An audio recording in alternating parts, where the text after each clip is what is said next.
Hey guys, I'm back again. So the next question I wanted to go over today is back bends, and that's quite a large. It's a large topic. I teach a whole workshop on this, and I'm gonna organize a workshop soon. But I'll just give you a few minutes here of things to think about when you're doing your back bend practice. So first of all, I just want to mention something that I've encountered a lot in my over 10 years of practicing yoga is, do we use our glutes, the muscles of the bum, or do we not use our glutes in our back bend? So what do you think?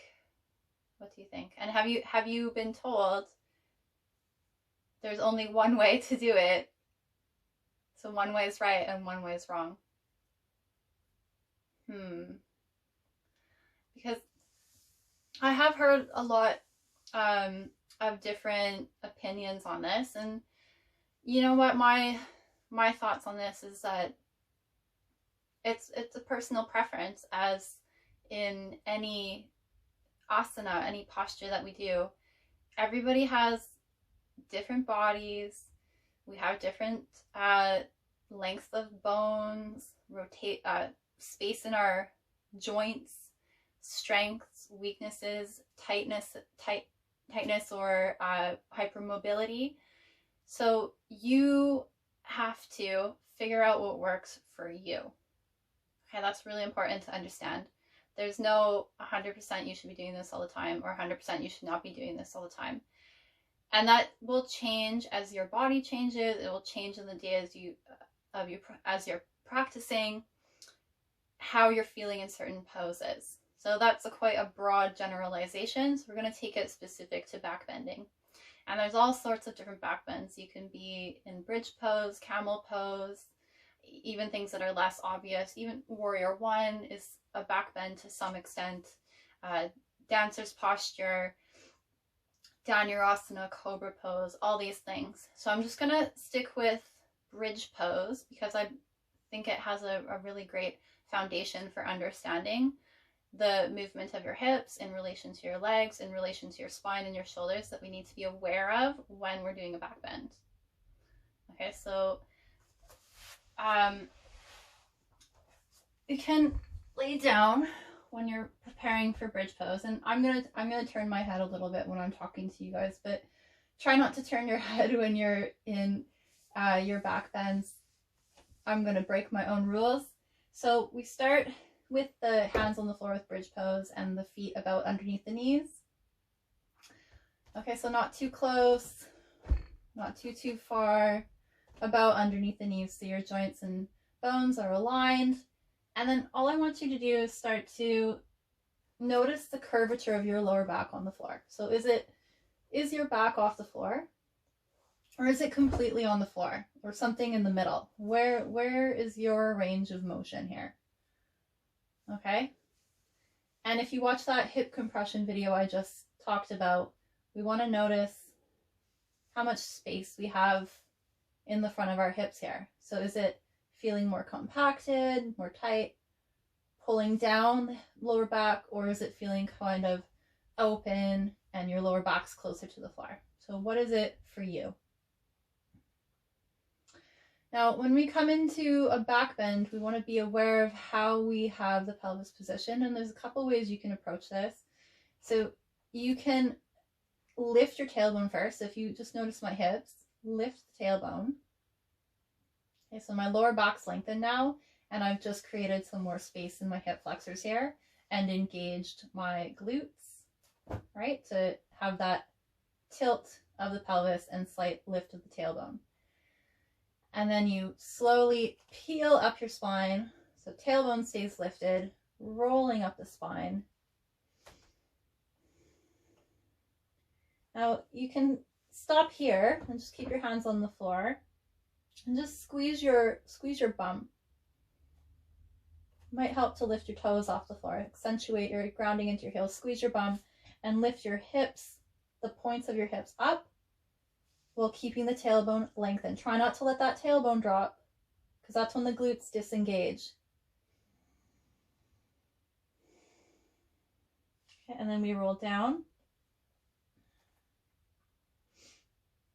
Now the next option, we're going to roll up. Still lift the tailbone first. Roll up your spine. Okay, and then lift your heels off the floor. So just your toes are on the floor. Now, what do you feel there?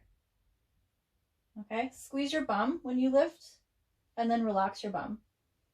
And stretch the skin of the front of the body and lift your hips.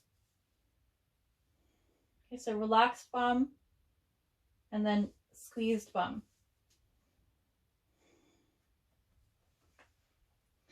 Now it's important to observe what you feel there.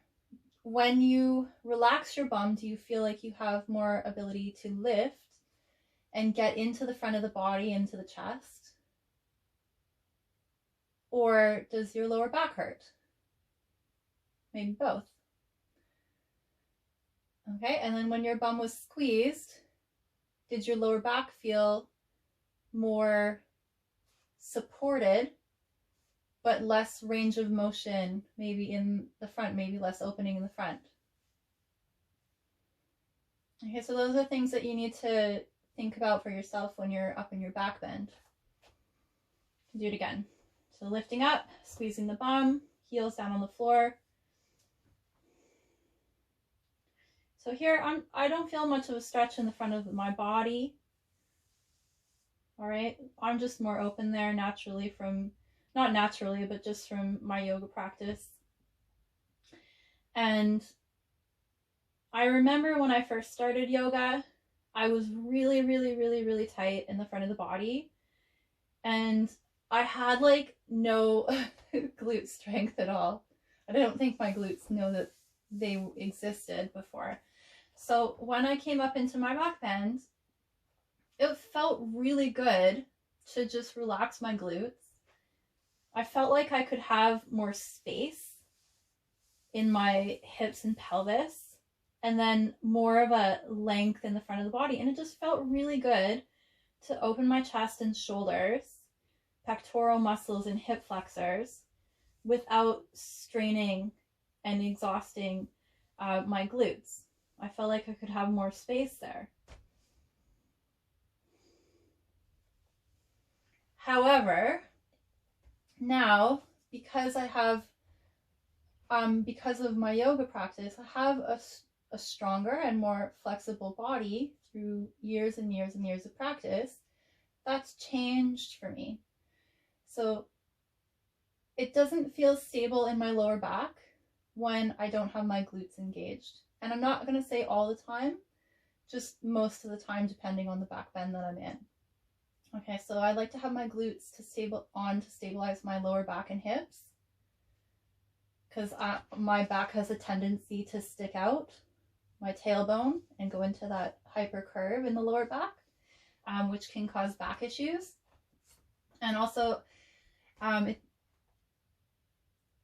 can still have my pelvis in the lengthened tailbone position with my glutes engaged and find that front body opening, because I'll go into a deeper posture than bridge pose. So that's me personally. Now, other postures like camel pose, we can approach. See, what I would advise is just do some experimentation with yourself and see how you feel, and be a little bit warm. So do some sun salutations before you do back bend practices, and please don't go into your full flexibility. So you can start with your hands at your lower back and just see again how your pelvis is naturally. Is it naturally back? Is it naturally forward? Now, camel pose, you want to create space in your lower back before you go back into camel pose. So you can use your hands to guide your tailbone down and lift up through your waistline and up to your chest. And then your bum might start to squeeze here to keep your tailbone in place. And you lift and lean back. Okay, so that feels supported in my lower spine. and safe in my back to approach, maybe going back a little bit farther. Now, if you get here and you have to relax your bum to go back and your tailbone starts to stick out, what do you feel? Do you feel compression, or do you feel like you're getting a nice stretch? And be honest with that, because if it's compression, then you should come out of it. We want to lift out of the lower back before we go into a back bend. Now, I'm not going to demo it, but when you go into full Kapotasana, when you're lifting, and imagine I'm going to reach back and grab my feet, not even close at the moment, and with my elbows on the floor. If I was to do that with my glutes engaged, it's not, it really jams my lower back, I have to be honest. Like right at the top of the hip and where the sacrum is. It hurts quite a lot, and it feels like nerves are pinching for me, okay? So when I go into those deep back bends, you have to press your pelvis forward, but then you can also soften your bum. Okay, so try pressing your pelvis forward, squeezing your bum, feeling your lower back, and then softening it. You can still press your hips forward, but don't collapse in your upper body. That's where the compression comes and the problem comes when you're not using your glutes and your back bend. You still need to lift out of the spine and lean back. So you're just using different muscles to do that.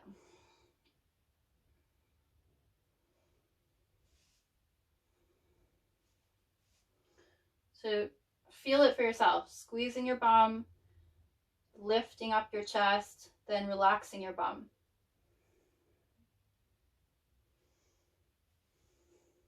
And try to continue to lengthen both ways through the lumbar spine before you go into a back bend.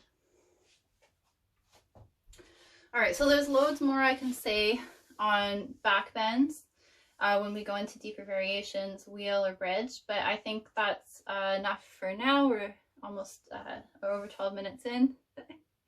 So just one thing to think about is how your hips are positioned in your back bend, and if you should be using your glutes or if you should not be using your glutes. So you're your own best teacher, and you need to decide for yourself which works, and that will change as you practice for longer and even day to day and how you're feeling. Okay, so if you're just squeezing all the time your glutes and it doesn't feel good in your lower back, then why don't you just try softening them and maintaining the space in your lower back, seeing how that feels. Okay, if it doesn't feel right, if it feels like something you flinch out of or something that's really sharp pain, then definitely be coming out of that. Okay, and maybe we've just gone into the back bend too far for how it is that we're feeling today.